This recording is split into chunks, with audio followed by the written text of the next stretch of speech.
gentlemen, boys and girls, welcome to yet another episode of the Off the Dome Show, co-hosted by none other than Thomas Brown Jr. and my brother from another mother, Brock Vieira. How we doing, my man? How are you? Doing good, bro. On the road, so doing this show while having an opportunity to take a look at this beautiful country. God damn, it's a beautiful place. Where are we? We are currently in the desert, in between Nevada and California, headed to Six Flags, baby. Oh, hey, Six Flags. I love it. I love it. Make sure you tell hello to the bunny from me, okay? I appreciate it. Of course. All right, so we got a lot of things to cover on this show today. We did have our special guest, Damond Davis from the DK and Tree podcast. Some few things came up, so he's unable to make it, but that's not going to stop us from doing our thing like we always do. So we are going to discuss who actually won the NFL offseason now that the draft is over and free agency is done.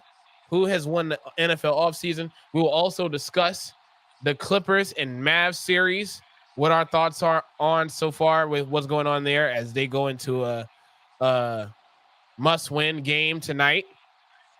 And look forward to the last two topics we're going to cover. It's going to be very, very, very fun and entertaining as always. So first, I thought about this when it came to the NFL and just trying to figure out who actually improved the most from last season's end to current day, post draft, post free agency. And I'm very curious to know, Brock, what your team is and why you're choosing them. You know, bro, it's hard because typically the answer of who wins the offseason is quite easy. However, I feel that every team in the league this year took significant steps to get significantly better. And that's why it's very hard to pick a single team that, quote-unquote, won the offseason. I will say that the team that I am going to select won the offseason by the simple fact that they just got way better and have already been good, and I'm picking the Kansas City Chiefs. It feels like I'm sorry, the way that things have worked out for them, the way that they were able to go and get Marquise Hollywood Brown in the offseason, the way they were able to pick up Xavier Worthy in the draft, the way that they were able to supplement the other positions on the field, especially at tackle with Sumo Maltauti. I can't remember his last name, but Kingsley out of BYU, the Polynesian tackle. Yeah, like, I'm sorry. It just feels like this is why they're a dynasty. Every single offseason, they take a step to get better, to improve in some variety of way. And they feel, once again, like they're the most well-rounded team in the league, which is already crazy to say considering they're back-to-back Super Bowl champions. You've re-added speed to a Patrick Mahomes offense that has not stopped being fantastic for the past, 7 years, 8 years at this point. You still have Travis Kelce. You got better on an offensive line that's already full of Pro Bowl and all-pro players. And then defensively, again, you bring back Steve Spagnuolo.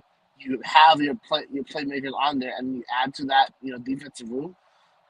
I mean, just well done by the Chiefs, and that's why I think that they won this offseason. Okay. Kansas City. I love it.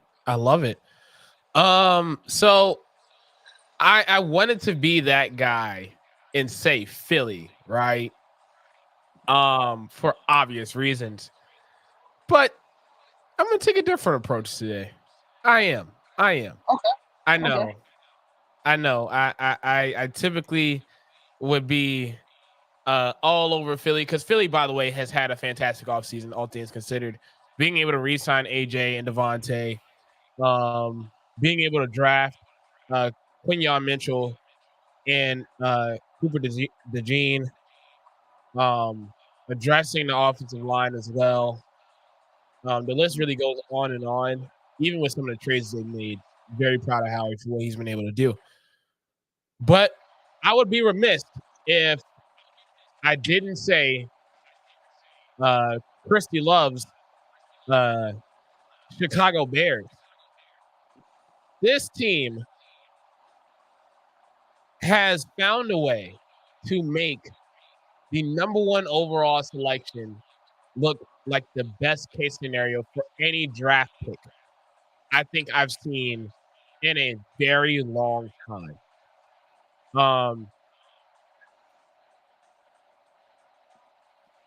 You decided to let go Justin Fields. You decided to get DeAndre Swift. You traded for Keenan Allen.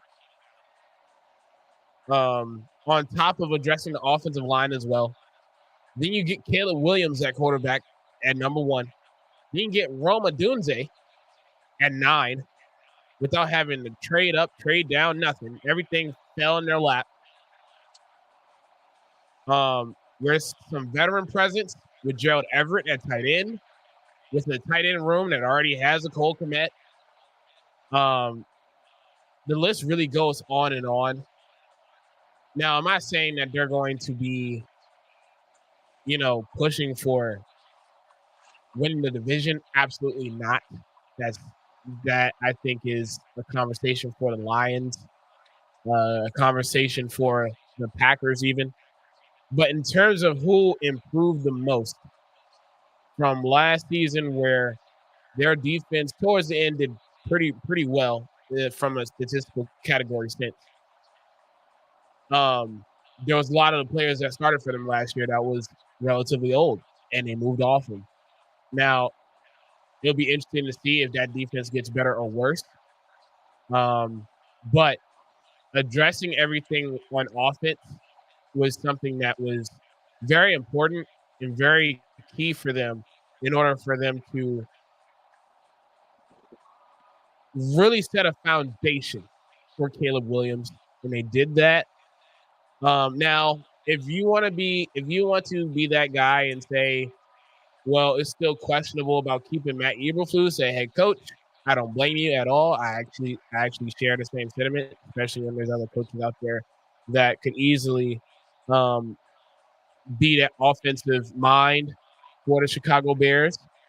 Hopefully Shane Waldron will be that guy to supplement that. We'll see. But just the simple fact that you're able to address a lot of the issues, a lot of the question marks on the offensive end without creating a whole lot of distraction is very impressive.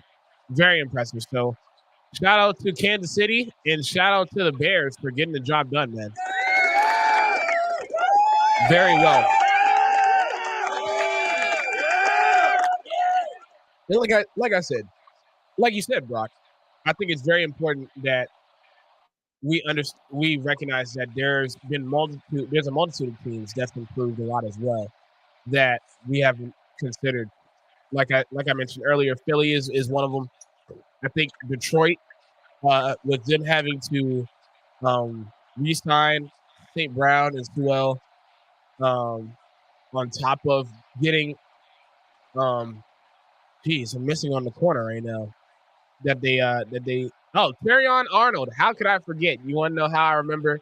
Because Dallas traded with them for the Lions. How could I ever forget? Anyways, so the Lions is a good one. The list really goes on and on. You could even make an argument for Washington, for having to make the change at head coach, whether people like Dan Quinn or not. Having to get Jaden Daniels. The list really goes on and on. Obviously, it gets very, very bleak after that. So that's the whole purpose of this thing. But neither here nor there. Very, very great off seasons for a lot of teams, and we're looking forward to what they do when the real whistle blows. So looking forward to that. Next, we'll address the Clippers and Mavs series so far. This has been a series that, I mean, has been, I hope it has been everyone's expectation given the history of these two teams in prior matchups before. By the way, before we even get to that, shout out to the New York Knicks and the Indiana Pacers for winning their respective series last night.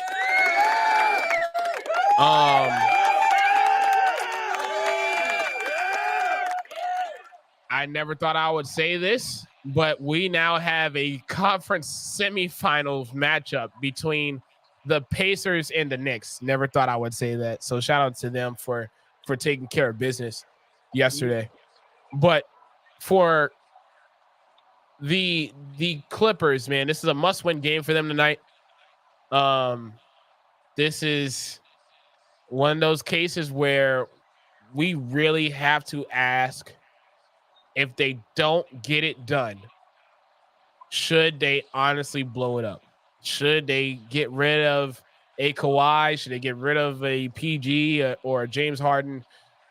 Because this has got to be a game that they got to win.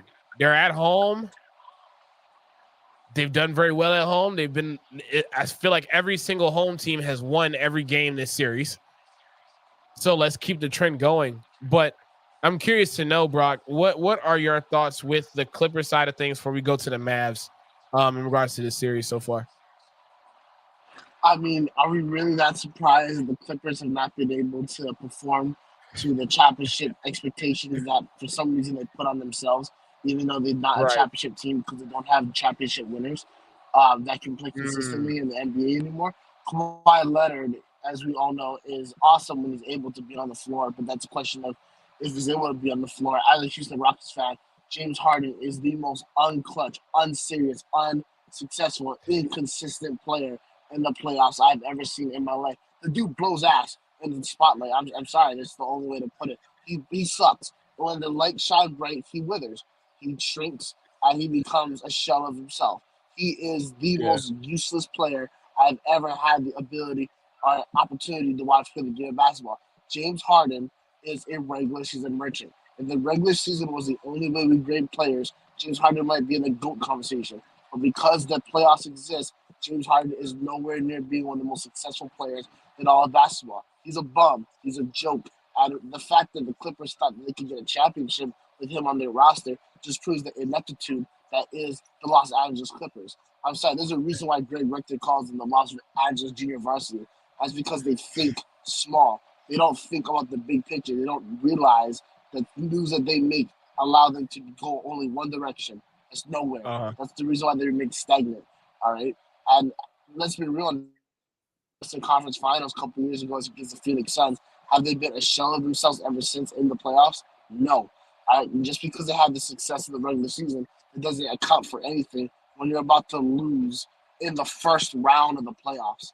I'm sorry. And also, I like to go back to the point that everything Doc Rivers touches turns to shit. So if you're looking for a coach, don't hire Doc Rivers or your franchise is going to be screwed for the next 25 years. Oh my God. I'm just saying, look at the two teams that got eliminated last night. Doc Rivers coached Milwaukee Bucks and Doc Rivers' last team, Philadelphia 76ers. The team on elimination tonight is the Los Angeles Clippers. You think Boston's going to win the final? You think Boston's going to win the finals? Boston didn't make the finals. They didn't win the finals, as far as I can see it. All right. And quite frankly, he got hella lucky in that championship run. And honestly, outside that championship run, he is completely disappointed ever since. So, again, if you want your franchise to be in the hole in the shitter for the next 25 years, hire Doc Rivers. Wow. Do you have anything else for shitting on Doc Rivers right now? Not really. All I can say is, how the hell did you let Paul George play on your team after what he did to your daughter? Ah!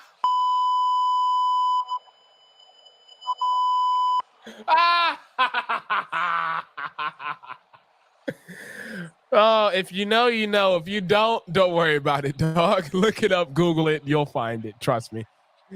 Oh Yes. man. Um. So the Clippers, I, I, I don't know anymore, man. Like seriously, I don't think I've seen a team that has shown such high potential during the regular season just for the playoffs and to not see any of it. Um Now I don't want You to be basically described James Harden's entire career, though. Like every team I he's been on did. has been fantastic during the regular season, and then what happens in the playoffs? Yeah. Shitty bucket. It's contagious. Like everyone around him says shitty buckets. All right, and the one time a guy did it was Chris Paul, and what happened? Harden had him shipped out of Houston. So Hmm. again, you reap what you sow, and when you're reaping from James Harden, you're sowing losses. It's just it's rough. It's rough because I feel like we go down this road every single year. Um and you shitting on James Harden is one thing. Oh my god. Kawhi Leonard, bro. Can we please have a playoffs where you don't all of a sudden get a quad injury? Like or a hamstring. It always seems to be a quad, a hamstring, a foot. Uh I mean the list really goes on. And it just so happens coincidentally every time the Clippers are in the playoffs. And I think the only reason is why, they've been able to withstand the Kawhi Leonard and Paul George era so far because of the simple fact that because he keeps getting hurt during these crucial times of the year, it leaves the front office always asking, well, maybe we should push it back to another year because, we got to see what it's like if Kawhi is playing, if Kawhi is healthy during the playoff run. And they just keep pushing it back a year and another year and another year and another year and another year, where it just seems like no matter how the season ends, they'll always have the caveat of, well, Kawhi Leonard wasn't there. So what else do you want us to do? That's a problem. That's a problem. I don't know if we need to look at the Bro, training staff. bro, Like, what are we doing?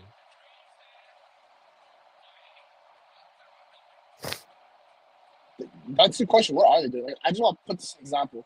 When Kawhi Leonard won a championship with the Toronto Raptors, I was a sophomore in college. I'm 25 now. Oh It's shit. been a long time. I yeah, exactly. And the year after he goes to the Clippers, we've seen the same thing over and over. Like you can't expect him to somehow get together. And that's not his fault that he keeps getting hurt. That's just the reality of the Right. situation. He's an injury-prone player because of the punishment his body has taken over his career in the NBA. So it's time. I'm sorry. It's time to move on. Like I saw not single. I wasn't single-handedly, of course, but I saw Paul George completely turn the narrative around on his career and his playoffs and the playoffs a couple years ago, where they made the Western Conference Yep. Finals. And since then, they Yep. supplemented him with star talent, and the team dynamic has gotten worse.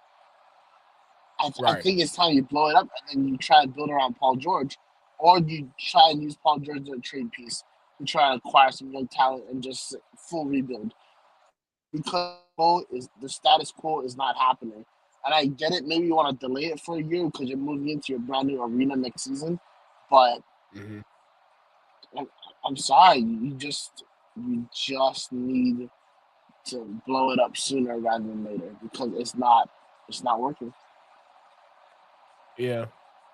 Yeah. So, I mean, look, Clippers, by the way, I'll shut the fuck up if y'all get this shit done tonight and y'all find a way to win this series. But until I see that, there'll always be that stench on you guys to get the job done, which is very unfortunate because this is a team that we I gotta remind y'all was in the conversation for getting the number one seed in the West not too long ago, before the end of the regular season. So just the simple fact that we've gotten to this point again is something within itself. Now, on the flip side, this Dallas Mavericks team, man, I think it's understated with the job that Kyrie Irving has done during this series.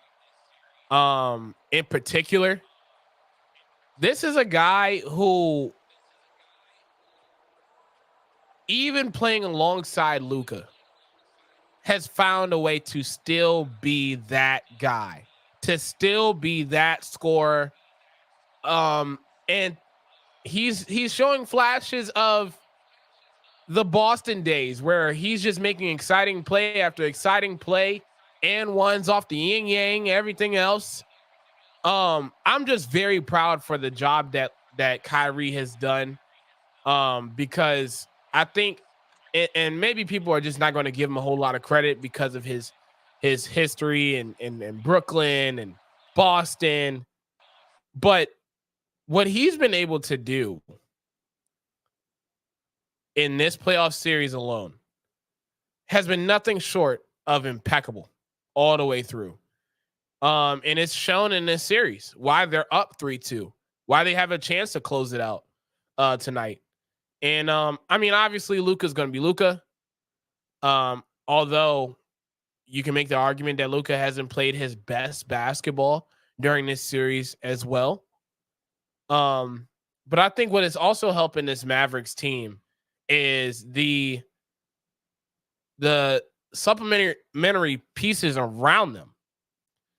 The likes of a Derek Lively, Derek Jones Jr., the likes of a the list goes on and on. PJ Washington, Daniel Gafford. These guys are rallying around any and everything that Luka and Kyrie decide to do on that floor. And they're playing with each other, one another. The continuity is there, you can tell. And that's why they're up 3-2. They're up 3-2 for a reason. And I just had to give Kyrie his flowers, man. So, Brock, what is your thoughts with Dallas and what they've done so far, and how you think this series is going out? By the way, I have Dallas ending it tonight. I also have Dallas. I think it just shows once again what superstar Luka Doncic is and how Kyrie Irving has turned the narrative on his career right on its head. I think people have really focused on it off the court. I don't know his word issues. It's not even issues, but just Right. things that he's talked about, not pertaining to the game of basketball, to write a narrative on his playing career that was simply not true, and that he's really showing out with the Mavericks. I was very critical of the Kyrie trade, and probably still am, just because of the fact that Dallas lost a lot in that trade, and I think have really been able to reload in a way that is putting them in championship level contention. But what he's done in this playoffs and over his tenure with the Mavericks has just, again, rewritten his entire story of his career, and it's just a testament to what a great basketball player he is. Absolutely. So again, shout out to Kyrie, shout out to Luka, shout out to the Dallas Mavericks. Look, man, it's meant for y'all to win this series. I don't know any other way to say it. It's meant for Dallas to win this series. It's got their name written all over it. If they don't get it done tonight, I plan on them still getting it done in Game 7, if necessary. So we'll see. Looking forward to a great game tonight between the Clippers and the Mavericks. So now we're going to get to the fun part where we're actually going to do a game. All right. Kind of made this game up on the fly. I'm pretty sure y'all have seen this on social media before, but we're going to do it on this show for the first time ever. So the game is very simple. I'm going to give Brock a number. When I say this number, the first player that comes to mind and why. It's very simple, straightforward, straight to the point. Brock, are you ready, sir? I am ready. All right. The first number is number 7. Cristiano Ronaldo. Oh, okay. Okay. I think that goes without saying, but go ahead. Yeah, but I'm a big Real Madrid fan. CR7 is an iconic name, iconic number, and as someone who has Portuguese heritage, he's been basically representing the homeland in football for the past 20 something, pretty much 20 years it feels like. So you gotta go CR7, and fortunately, even though his career is running out, the Portuguese national team is ushering in a brand new crop of star players. So very hopeful for this upcoming European tournament. Okay. Okay. Cristiano Ronaldo. I like that. I like that. Now, for those who are curious about mine, I would be remiss if I didn't say the legendary Madden cover himself, Michael Vick. This guy was about as electrifying as you possibly can be. Those who watched him in his Atlanta days, even in his Philly days, man, it was a lot of fun to watch. Yeah. Just excitement on the field, no matter what time of day it was. Just what he was able to do for Atlanta was nothing short of impressive. So I would have to go Michael. I would go Michael Vick on that one. Bro, All right. I just wanted to add real quick. I have like 4 Michael Vick jerseys. Do you really? And all of them are cold. So I got his Virginia Tech. I got the old Dirty Birds all black. With the old school like Falcons logo, like the one that Dion used to rock back in the day. Yeah. And then I got my sickest one. Well, I also have an Eagles one. Okay. The home black ones. But my sickest one is another old school Dirty Birds Atlanta one, but it's black but outlined in red. Oh my god, that's my favorite right there. I love it. I love it. Thank you. Hey, it's Vic, baby. I don't know other way I could say it. It's Vic. It's my Vic. It's my Vic. And honestly, I used to be concerned about wearing that shit in public, but like nah, I really don't give a fuck. Because the old person that would ever say some shit to me is some old like cranky ass fucking Karen, wrinkly and shit, and be like, oh, talk about he abused dogs, and I always respond with, it's true. He committed crimes and he paid his debt to society during his prison term. He's also gone on to become one of the biggest advocates for rescuing dogs and fighting against dog fighting. And has really, changed his life around and changed his perspective on things. And if you want a dog guy for, something that he done earlier in his life, taking active steps to improve it, then you a bitch. And, fuck you. And also, like, you, listen, Anthony, like, you, like, close to 80s. And my grandma was, like, 80s, so I did the math in her life. My grandma was in the 20s when segregation was a thing, so you probably benefited from that, you jackass. Also, breaking news, Dolphins expected to sign Odell Beckham Jr. to I love it. 1-year deal. Like, I wish that Karen would sign a 1-year deal to return to the Lord, if I'm being honest with you, because why are you being a dick? So, but besides that, I rock my Mike Vick jerseys, no problem. Yo.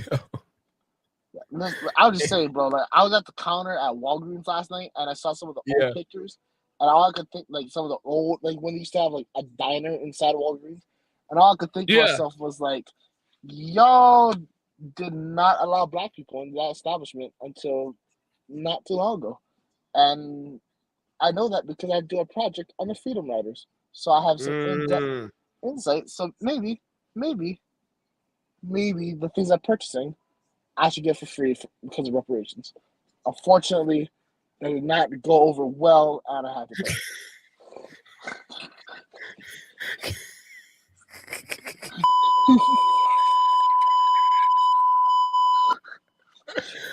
Oh my God, Brock.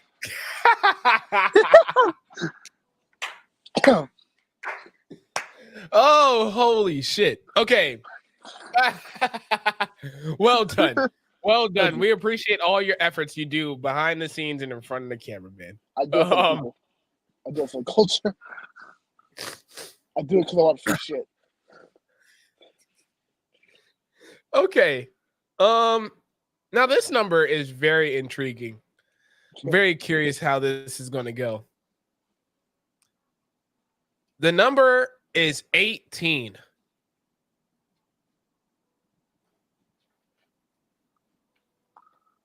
Oh, fuck, we're 18. Shit. Who made 18 cool? Damn. Because 18 is kind of a cool number. It is. Who do you got? It's a toss-up between Peyton Manning. Yeah. Yeah. Scrub. Or didn't Randy Moss wear 18? Or was it 81? No, he wore 81. That's right. 81. Okay. So I would go Peyton then. I'll go Peyton too. But I want to add that, like, Peyton Manning sucked a lot in the playoffs, and we don't ever give a shit for it. Shit, I do. Listen. First of all, his first Super Bowl at Indy was the most luckiest shit of all time. Because, one, he needed to play the Patriots because the Chargers shit the bucket the week before and had the game-winning interception and then fumbled it. So if he played the Chargers, he would have lost. Because if you look back at Peyton's career, every time he played San Diego in the playoffs in Indy or with Indy, he lost. So he got lucky in that aspect. And they played like shit against the Patriots too. Just Saturday had to recover a fumble for a touchdown. And then in the Super Bowl, they went against the Bears. No offense, Christy, but the Bears back then was give the ball to Thomas Jones and just let him do his thing. And they decided to pretend Rex Grossman was the second coming of Joe Montana and just launch that hole in the rain. In the rain. Like, that dude could have thought accurate. Honestly, that dude could have thought accurate pass like if it was like sunny and like 70 degrees outside. And we're having this dude launch bombs against Indianapolis defense in the rain. In the rain, bro. So I just say I feel like Peyton doesn't get enough hate for shit. Also, side note, it's true. Hey, Mark, my guy, bro, what the fuck happened last night with the parlay? God damn, oh man, screwed me. You're such a screw, bro. All the Knicks hit their overs. The over hit, but not. And you know what? Embiid's over hit, but did Tobias Harris's over hit? Fuck no. You know why? He has 0 points. 0. Listen, shout out to Kevin as well. Kevin has been telling me for a long time that how Tobias Harris is gonna fucking turn shit around. Don't even turn jack shit around. All right. I think he should have did turn around and go home as soon as he put up to the arena. All right. So he parked his car, start that bitch up, go home. All right, maybe pick up McDonald's on the way home. Honestly, you know what he should do? He should have woke up, waked and baked, went back to sleep, missed the game. And that would have allowed me to not bet on him. Like Maxey, I can't even get mad at because he had a killer game. He had a killer game 5, so you're bound to have a shitty one. But how are you gonna be the second highest paid player of the Sixers and score 0 points? Like it wasn't like if I had like 20 rebounds. 0. Like, that's different. Like that dude, I think it was like 4, 2, and like 0. Yeah. Rebound assist and point. Bruh. Fucking. If Tobias Harris wore 18, I'd say he's the worst person to ever wear 18 ever. God damn it. Why? Bro, I'm sorry. I'm sorry. I was telling everybody I knew when Tobias Harris got traded to the Sixers that he was going to kill it and that they were going to win a championship that year. They had the squad. They had the fucking squad. Simmons, Redick, Butler, Tobias at the 4, and B at the 5. All right? He was out there doing cardio. I'm fucking was stealing money. That's what he would do. Highway robbery. All right? He probably should have wore a mask like what you got on, Mark. And that way we would have to see his face stealing cash from the proud people of Philadelphia. All right, highway robbery. All right, and that's why he's not gonna get one of those little ass statues outside of Philadelphia training complex. Bro, that's are you shitting me? Why is Bro. AI statue in the training complex? Who the hell goes to the training complex? This shit should be outside the arena. It's Allen Iverson, for goodness sake. Like, goddamn. Why are the statues so little? Are they short on cash? Shit. Like, but a lot of their statues over there is small. bruh, you the city of brotherly love. Can you help a brother out and build something that doesn't look like a child version of Allen Iverson? Shit. God, the Sixers piss me off because I have so much faith in them every single year. Shout out to the Mavs, Joe Cardozo. But the Philadelphia Sixers in current NBA is how I felt about Georgetown from like 2006 to 2012. This is the year. This is the year. Like this is the year Georgetown doesn't get upset in the first round. Wrong again. Wrong. Oh, this is the year the Sixers make it to the conference finals. Wrong. I'm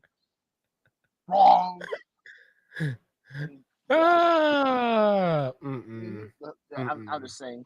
All right. I should have known they were in the shitter when Daryl Morey brought in Daryl House to be a player a couple years ago.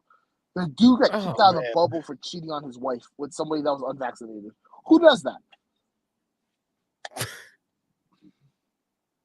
Joel Embiid fucking blows. Too. Like he was killing it last night, but it's clear that he'll never win a finals on his own. He's just bigger Kevin Durant. Ooh, no one's ready for that conversation, Brock. You know that. No one's ready for that conversation. I am. I'll say it again. Kevin Durant's a killer, not a winner. Damn. Oh, wow. Hey, so just for going off of one number alone, sorry, Peyton. We end up shitting on the Sixers in the process. It's a thing we do on this show, okay? Bro, bro, I'm sorry. How are you as a quarterback supplemented by just that offensive line was hella good? All right, Glenn, Saturday, all them boys. And like you have Marvin Harrison Jr., Hall of Famer. Sorry, Marvin Harrison Sr., my apology. Reggie Wayne should be in the Hall of Fame. And Adrian James, Hall of Famer. Dallas Clark, hella good tight end, should be a Hall of Famer, honestly. Dude was hella underrated. Like how you gonna have all them boys submitting your ass? Brandon Stokely for a little bit. Killer white boy with slot receiver.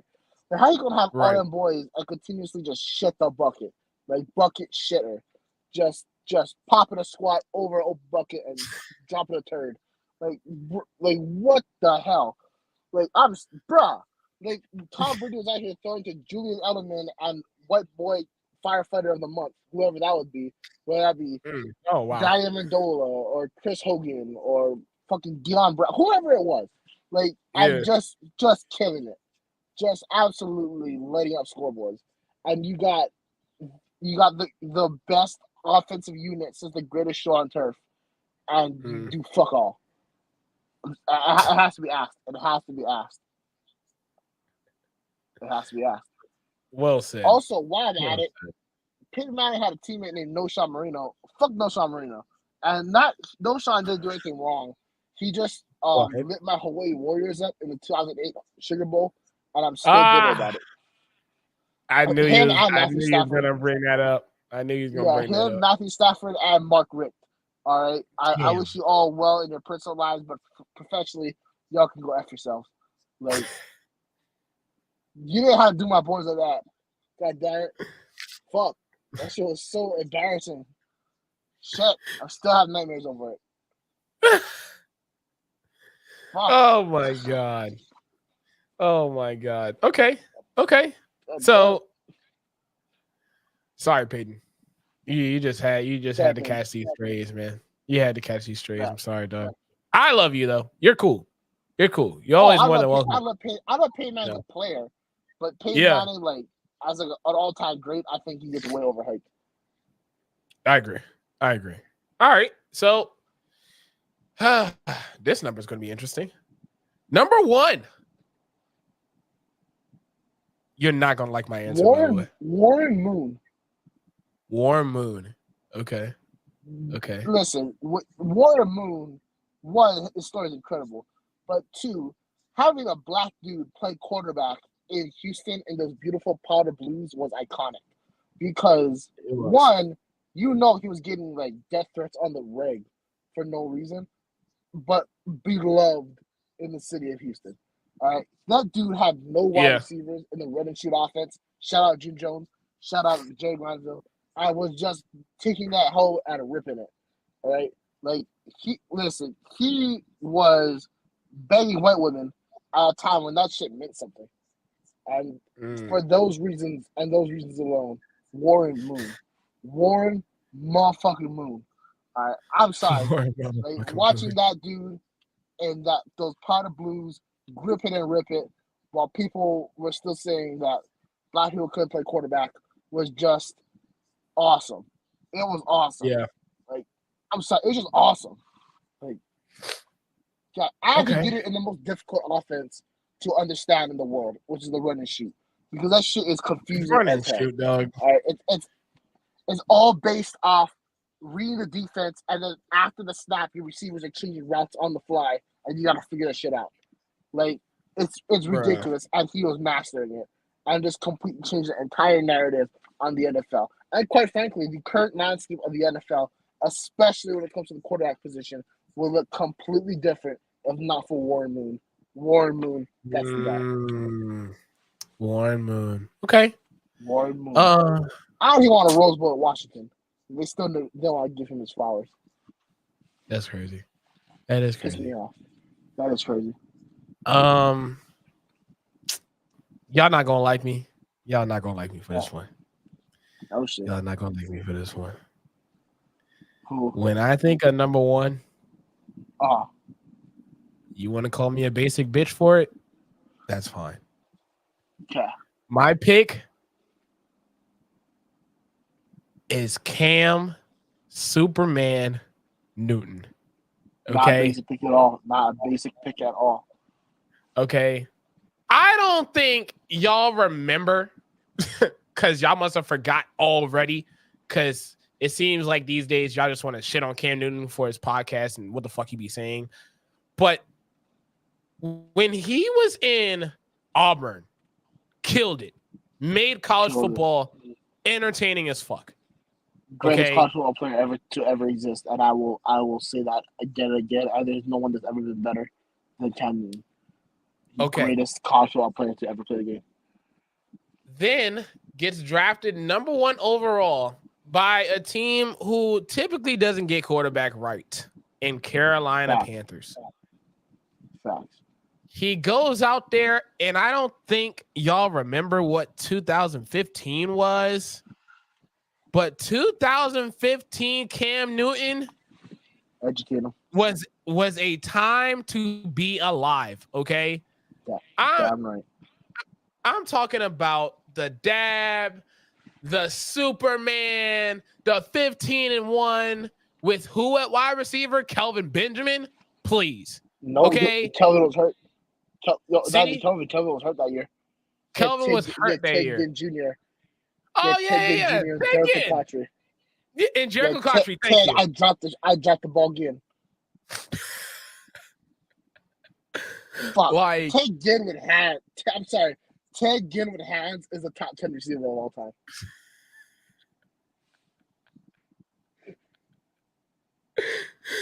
You're absolutely right, dog. I used to fucking hate him dropping the ball, dog, because it'd be nothing but space. Like, I don't even think of him as a great route runner. But every time Newton threw him the ball, he was in nothing but space every time and dropped it. I'm like, bro, no one's there. Catch the ball. Catch the fucking ball. Just catch the fucking ball, fool. Anyways, he took that team 15-1. Now, granted, Everybody's going to shit on him for what he did in the Super Bowl for not going after the ball. Mind you, I want y'all to sit up there and go after a loose ball when there's 300-pound motherfuckers that's going after you and the ball at the same time. You tell me how you do in that situation. Neither here nor there. Anyways, Cam was so fun to watch. I just say that, like, he honestly made the right decision because that ball popped out of that little circle. And if the ball popped out right to him, different narrative on his career. Absolutely. Different narrative on his career. But it didn't. Some people want to criticize him. And what I don't think gets criticized enough, especially in that Super Bowl, was the blatant favoritism in refereeing. That Jericho Cotchery deep down catch was a fucking catch. All right, and that and as soon as that BS happened, I knew the fix was in. Right. It's man. True. It is true. It is true, and you can't really view it any other way.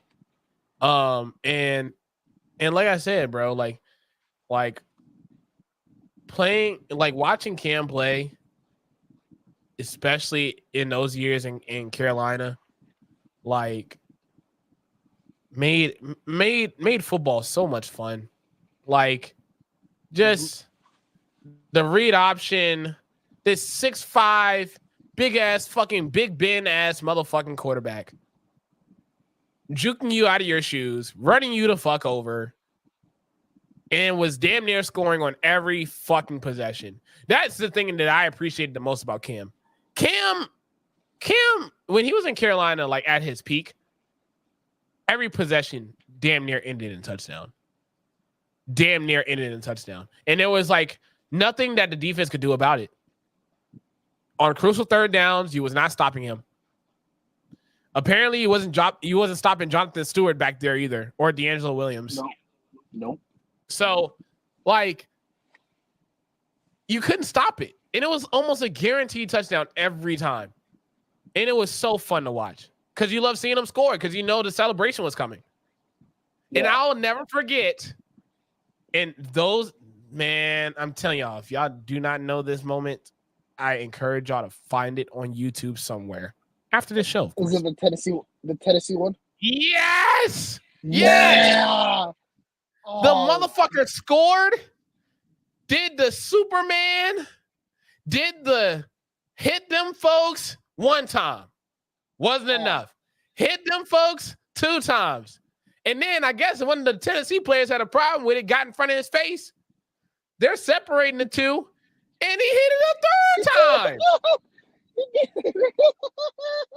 When I saw that, dog, I was like, that's my guy. That was the equivalent of do you remember when Johnny Manziel did the scoreboard thing? That was my scoreboard ass moment right there. And I loved it. And you want to know why I love it so much? Because when they had the press conference after the game, right? Of course, Carolina won. And one of the reporters asked about the celebration thing. And he said, well, if y'all have a problem with it, stop it. True. And I loved it because that's exactly what I was saying to anyone else that would try to tell me otherwise. No, if you have a problem with Cam Newton doing this to your team, as a defense, your job is to stop it. And if you can't, be prepared to experience this because you know it's coming. I'm sorry, Cam. You're getting your flowers over here, man. We appreciate you, dog. All the time. I'm just saying, like last point before we move on. Cam first got cut by the Panthers in 2019? So 2020, 2021, 2022, 2023, 2024. It's been 5 years. They have yet to replace him. And Bryce Young might be the answer, but like the Panthers have been a dumpster fire ever since they got rid of him. And honestly, Tepper is not helping, but I'm just saying, like a quarterback of that quality, like you don't easily replace, even if he was injury prone for the latter part of his career. Only because Ron Rivera ran his ass into the ground, but that's neither here nor there. Right. And don't even get me started on the offensive lines that he had. But whatever. Yeah. It's cool. It's cool. Yeah. Not really, but whatever. Right. Okay. One last number, and then we're going to go on to our final topic for the day. Now, this number is something that it is very polarizing. Well, not necessarily polarizing, depending on who you ask, but we'll do it anyway. The number that we are going to do here is 21. It should be an easy answer, but I don't know. That's what makes it fun. So what you got, bro? I have a very biased answer. I'm a Chargers fan, but LaDainian Tomlinson. LT, okay, I like LT. LT. I mean, I love Dion too, but like LT was my guy growing up. That's my favorite ever football player. So LaDainian Tomlinson, Potter Blues on a Sunday, just running right through your team. Like, God, what could have been better? Just power. Lorenzo Neal, Mr. All Traps, just setting your ass to the afterlife. LT popping through the seam, has that getaway speed, just blowing by defenders. And if you ever try to tackle him, he just stiff-armed you in the face. It was awesome. Yep. And that's why forever the San Diego Charger legend, my favorite player ever, number 21, LaDainian Tomlinson. That's what I'm going with. LT. Okay. LT, I like it. Hey, I ain't gonna lie. We ain't gonna make this difficult. Deion motherfucking Sanders. Oh, I'm sorry. I said it wrong. Deion primetime motherfucking Sanders. Thank you. Yep. This guy made playing the corner position look so easy every Sunday. I don't like, obviously, I think it's very clear, like, especially in today's NFL, how challenging it is to play corner in the NFL. Deion made that thing look like I could play corner. Brock could play corner. Everyone that's watching this show play corner and be totally fine. He made it look so easy. Okay? And don't even get me started with the high stepping to the end zone. Like, the whole nine. The flash. The thing I appreciate the most about Deion was he had the flash and he backed up his own trash talk. It wasn't one of those scenarios where like teammates are like trying to instigate. Oh, Deion going against Jerry Rice this week. Oh, okay. Like this is about to go down. Like, nah. Deion was doing the talking and backed it up. And what made it worse was he made quarterbacks go through all the anxiety in the world to even throw his direction. Because when it was thrown his direction, they knew it wasn't just going to be an interception. He was going to turn that thing into 6. And then on top of what he was doing at corner, he was great at special teams with returning kicks as well. Like, the list goes on and on. And for him to dominate in the manner that he did for Atlanta, for Dallas, for San Fran, the many teams that he was on, I don't know other way to say it. He is that guy. He is him. And hey, look, prime time. You're the best to ever do it at that position, buddy. I'm sorry. Okay. Now, before we get out of here, we're gonna go over something that is really interesting. The last topic we're going to discuss is, if you had to give advice to your 14-year-old self, what would that be and why? Brock, this should be very interesting coming from you, so I'm looking forward to how this is going to go. Go for it, man.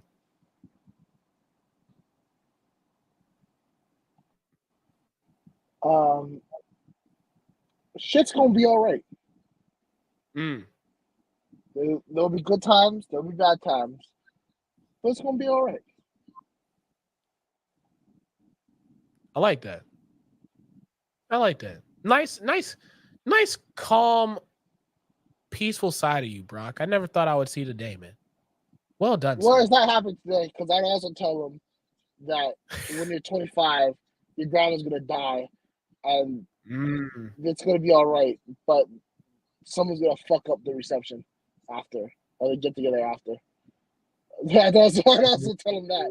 So get ready and make sure you eat an early breakfast because you're not getting fed until like a while after. I would also inform him on that. That's crazy. No, I'm just saying because like this happened like a month ago, bro, and like so my grandma passed away, right? And like anyone. Okay, so I just want to say this whole thing was fucked from the jump. I'm not trying to criticize anyone, but I had my personal thoughts. Here's what happened. So we're told to pull up to the church at between 8 and 8:15 in the morning because there's going to be a private viewing for the family. Okay. Keep in mind, my grandma's already been cremated, so my first question was, "What the fuck are we viewing?" Never got an answer. Okay. Right. So I show up at 8 a.m. on the dot. The only other people are there are the church officials who are there to get the place ready, and my papa, my grandma's husband, right? We're the only ones there. Plans changed the night before, and that information was not passed on to us. That instead of 8, get there at 9:30. Yeah. So we're all in there just waiting. Grandma doesn't even show up. Or whoever has grandma doesn't even roll up. So it's not even a viewing. It's just all of us in like a small room. But whatever, we keep it pushing. We get to the funeral. It's a little bit of laughs, some tears, usual. We get to the reception hall after, Hawaii style, because we have a big party, Fapoina. All right. The food is late by like 90 minutes. I might be exaggerating, but that shit was late.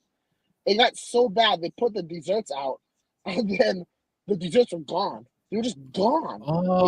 Like they came through, and everyone just like swooped them. Like, that's how hungry everybody was, right? Like we had Hawaiian food catering, and like this is not the day that we're on Hawaiian time. You can't like who the fuck is late to a funeral? Like I'm sorry, like there's 3 days that a food caterer cannot be late. A wedding. I don't know what the fuck the other one is, but that was a funeral. Like first I had to grieve, and now I have to drink on an empty stomach. Like you guys are really fucking up my day. Yeah, and then I just have to, just like so. I would tell 14-year-old Brock, eat a snack in the morning of your grandma's funeral, because it's gonna be a long time till you get fed again. That's like, or maybe after the funeral, stop at McDonald's. That's what I would tell him. Yeah. Also, I'd probably tell him, that sweet Hawaiian girl that your mom wants you to marry when you're 14. Yeah, you're gonna get with a Caucasian chick. So just stick with the process.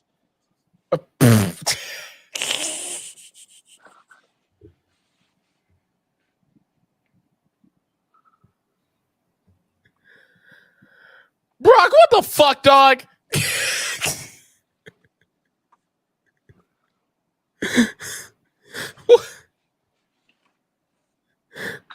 It took a turn, which was the right turn, and we still found a way to still get to our destination, even though we crashed the car 5 times. I love it. Well done, man. That's all right. That's all right. That's all right. That's all right. Okay. I think the one tell them that one day when you're in your mid-20s, one of your best friends is going to be this like super old black dude in New York City. All right, and you guys are gonna have a relationship that is more like personal and close the majority in your life at the current moment, and that's the way the internet works. Shout out to my boy Mark Wilson. All right, NBS Media contributor. Basically dude that runs a lot of things behind the scenes. Also, he has his own show, the Mass Podcast, as you guys saw earlier. I believe every Tuesday Check it out. He has his clothing brand, Rich Kid, really good friend of mine. And that's just the way life works, is that you end up becoming friends with a bunch of different people. Also, shout out my other boy, Mr. Bill Carroll, the unk I never had. Chicks on the ball, college football forecast. And those guys will, I'll tell my 14 those guys will eventually become your friends. And you will talk to them much more than you do any of your classmates right now. So just keep the process, and you will develop really good relationships with really good people. I love it. I love it. Well done, Brock. That was really good, man. Well done. Ooh. If I had to tell this knucklehead at 14 some advice, number one, man, that whole rejection thing that you're, that's going to be bogging you down for the foreseeable future, and is going to make you always feel like you have to settle when dealing with females. Ignore it. Not everyone is going to like you because no one understands you half the time. They don't understand the energy that you bring out and how consistent that is. And by the way, you ultimately will be doing a show with a guy who's just as crazy and as obnoxious as you are. And he's going to be on the other side of the fucking world. So be prepared for all of the conversations that will be happening necessary, because it will be discussed, whether you like it or not. Because, by the way, he's really cool. He is very he's very heavy on talking shit on the Sixers, Doc Rivers. The list really goes on and on. If he doesn't like you, it will fucking show. And by the way, you're gonna make some questionable decisions that many people are going to try to figure out what the fuck were you thinking. But understand that this is going to be a long ass process that is not meant for everybody to understand. So stay focused. Don't worry about the rejection piece, because you'll ultimately, encounter that one that make all those instances worth your while. And be prepared for the trajectory your life's going to go, because what will start out as dreams then will become turning into reality. And I love it that way. Oh. And by the way, when you get to like mid-20s, what's up? When you get to mid-20s, actually, you're not even near your mid-20s yet. You're actually in the earlier stages. Probably around like the end of high school, prepare for like life to change around the 2020 mark, because life will not be the same. Prepare to be okay with being at home. Also, I'll tell my 14-year-old self, dorm when you go to college, literally dorm, because like that's like the only way you're gonna get laid. So dorm. Also,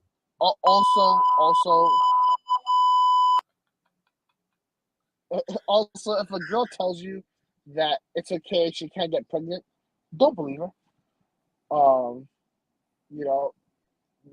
Do make better choices in your life. Young Brock. Also, there's this app called Tinder, and it's going to be your best friend. Also, one day your grandpa that you kind of don't fuck with is gonna die, and you're gonna be in for a surprise that night. So just have fun, enjoy the ride. Let's see, what else would I tell my 14-year-old self? Go to school in the mainland. Don't stay in Hawaii. It's just better for you in general. You just grow as a person, and also the dating pool is a lot more diverse and vast.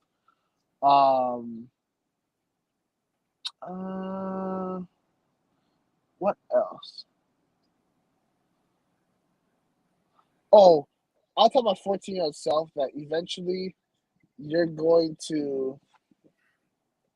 Oh, what that one? Okay, so also I'll tell myself that like one day you're gonna be in a dorm and you're gonna have like a dorm mate and her name is Diamond and her boyfriend is going to be a criminal.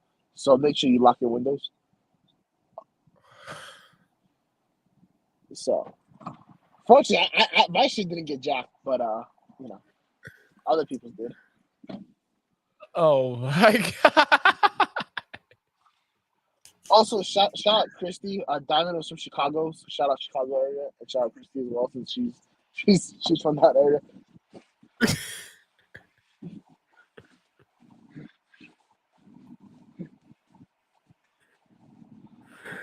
Brock, also, I don't think it can be expressed enough. Also, prepare yourself for a lot of your fellow like female friends and acquaintances to start having babies in the next decade. Ooh. A lot, bro. I was surprised. I am shook. It's the way of the world, baby. It is the way of the world. Also, I tell my 14-year-old self, you're gonna see a lot of your female friends date some questionable dudes, but don't try and like say anything because like one, they're not gonna listen, and two, that's probably gonna become their baby daddy. So they're in it for life. Damn. Yeah. Yeah. I know. Like, yeah. Did you know Shit's rough. that it's actually fairly common and fairly easy to get a restraining order against the father of your child? Absolutely. Yeah. I didn't know that. But yeah, 1 + 1 = 2. I see a lot of paperwork with some those some terms as like they cannot come within 100 something feet of you or some shit like that. Yeah. But this is that wow. Well, you are due to appear back in court on this date. All right, like it is. Yeah. So avoid the drama. I guess is my main point. You know, don't have a kid. I think is like the second point. Uh, let's see. Is there anything else I need to add in there? No, I think that's it. By the way, breaking news: Lakers have fired Darvin Ham officially today. Thank God that dude was booty cheeks. That was ass. That dude was rubbish. I mean, the Lakers as an organization are trash, and outside of LeBron, like they have been the laughing stock of the league for the past like 15 years. Damn. Good luck, Darvin Ham, dog. That's if you get a job again. I don't know. I feel like LeBron's coaches, like, you just once you get fired and LeBron's still on the team, good luck finding another job unless you're a Ty Lue. Well, no, Ty Lue didn't even leave. No, Ty Lue got. I think Ty Lue got fired. Wasn't it the year? Was it the year after LeBron left to LA? It was the year it was the year after LeBron left. Yeah. So yeah, because then they hired John Beeline, and then Beeline said that they were playing like thugs when he meant slugs, and that was the end of John Beeline's coaching career in the NBA. I do remember that, dog. Man. That was crazy, dog. I knew it was over once I heard that. He had a Freudian slip. I forgot it wasn't. He forgot it wasn't 1978, and he can't say that shit no more. Right, idiot. Yeah. All right. Before we get out of here, ladies and gentlemen, we got some commercials for you. Here we go. Streetwear is not dead. The next wave of black fashion comes out of the Bronx, New York. Rich Kid Clothing, picking up where FUBU, Rockaware, and Kyle Kanai left off. Rich Kid is for the next generation of Get Fly fashion heads. Use promo code MELLOW23 for 15% off your next order. And for orders over $100, there is free shipping. Again, use promo code MELLOW23 for 15% off your next order. In 2006, we founded Yeti Coolers with a simple mission: build the cooler we use every day if it existed. One that was built for the serious outdoor enthusiasts rather than for mass discount retailers. One that could take the abuse we knew we'd put it through, out in the field and on the water. One that simply wouldn't break. We decided early on that production innovation would come from necessity and first-hand experience, not from market research and data analysis. Today, Yeti products perform when it matters most. Whether that be an excursion into the remote Alaskan wilderness, chasing redfish on the Gold Coast, or just getting together with friends in the backyard, we make gear that helps you stay out longer, travel farther, and live harder. Hashtag built for the wild. All right, ladies and gentlemen, this will conclude yet another episode of the Off the Dome Show. Thank y'all for everybody who's been able to tune in. Again, like, share, and subscribe. Follow us on all of our platforms, on any and all platforms at the Off the Dome Show, with the initials being TOTD Show. Again, it's TOTD Show. Give us a follow. We post our videos from the week's prior episode, so y'all get a chance to see how we do things around here. And again, thank y'all so much, man. Brock, you have any last words before we get out of here? No, just thank y'all for watching. Catch y'all next week. All right. See y'all. Y'all are awesome as always. And see you next week.